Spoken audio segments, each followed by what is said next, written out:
Hi guys, Adam the OT back again with another simple, fun and effective activity that's perfect for teletherapy and home learning.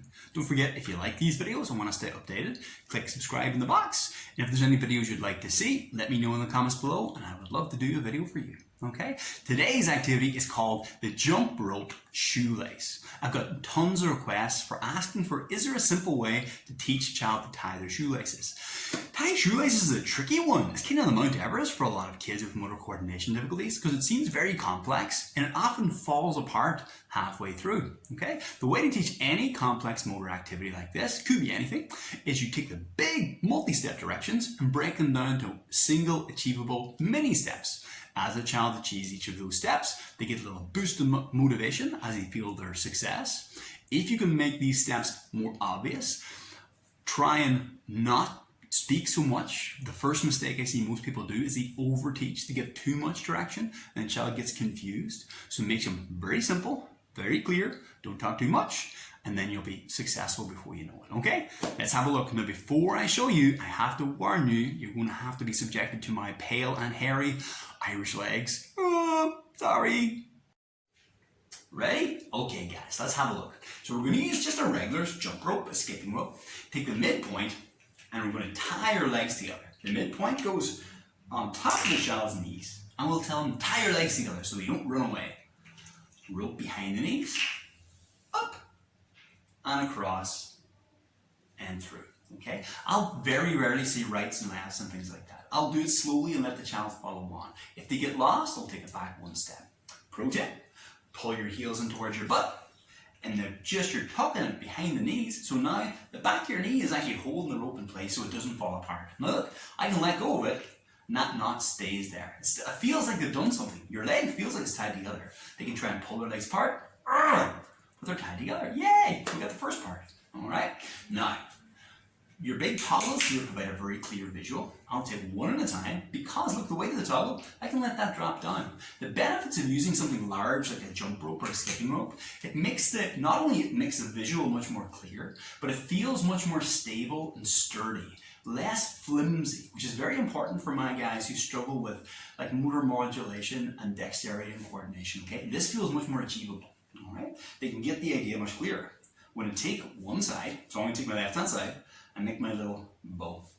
All right, go around the bow, through the hole, and pull. Here's the kicker, here's the important part. So that can be a little tricky for some of my guys. They might see the motor plan. Normally, I'll just move the camera around so that you can just see it. I'll rarely speak. I'll provide very few verbal directions. I'll make the bow so you can see I go around the bow. Rabbit runs it around the tree, through the hole. You can do that way if you want. But here's the important part, is when you go to tighten this, because of the stoppers, when I pull it tight, the stoppers at the end stop the lace from pulling through. It stops it from coming apart.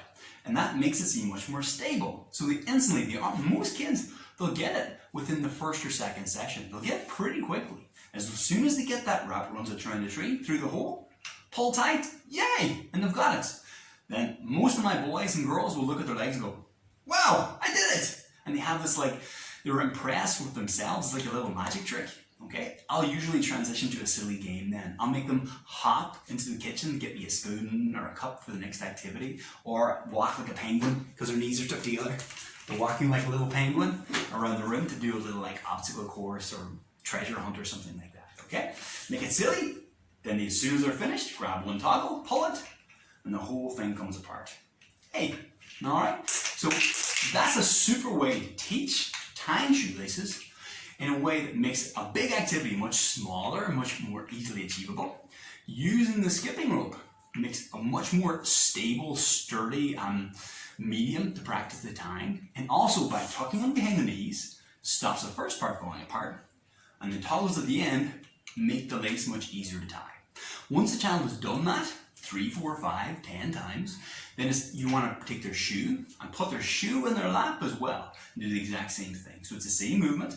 They still got the same motor plan of rabbit runs around the tree and through the hole, but they've got that bit practiced so well, then the last piece is just refining it and making those small refinements are so much easier when they're being successful initially. So like so many of my motor actions, I want the child to feel the success first.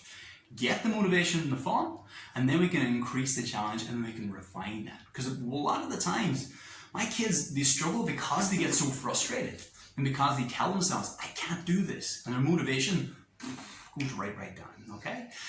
Make it fun, make it achievable, and the motivation will go the other way. And you can see how it affects they don't think of themselves as, well, I'll just never be able to do this. They don't see themselves as the boy who just can't tie their shoelaces and they give up.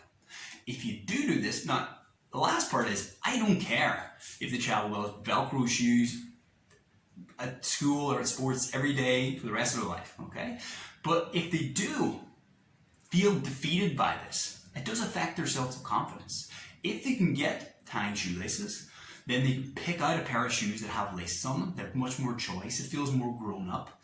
And then every day they get 2 or 3 or 4 times a day, they get to practice this thing, which is a really great way to develop bilateral integration, motor planning, and coordination. It's like a little freebie mini therapy task that you're getting naturally quite a few times throughout the day, okay? Not only that, increases their own sense of self. All right? Thank you guys. That was our jump rope shoelace. As always, if you like these videos and want to stay updated, click subscribe, or videos you'd like to see, let me know in the comments below and I'll do one just for you, okay? Thank you so much, everyone. Until next time, I'm the OT and his hairy legs.